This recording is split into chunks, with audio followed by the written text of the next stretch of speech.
नमस्कार दोस्तों, हमने के रउआ सबके बीच में छठ मैया के गीत लेके आइल बानी जा। अगर अच्छा लगी तो लाइक शेयर कमेंट करब जा।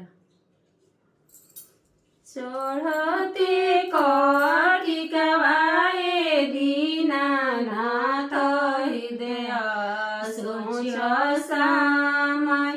अरे चढ़ते कटिकवाए दीनानाथ हृदय सोच समय।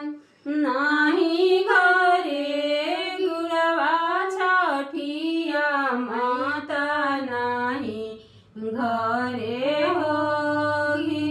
अरे नाही घरे पियावा छठिया माता रगिया कैसे हो रे।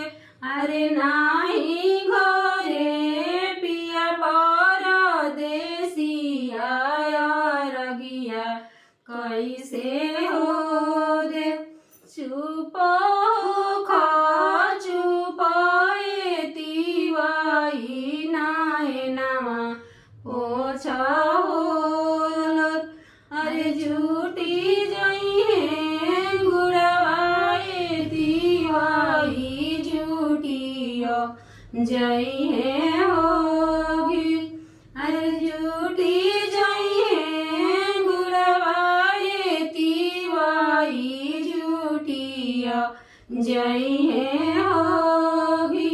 आई जई है पिया परदेसिया रगी आके होबे। अरे आई जई है पिया परदेसिया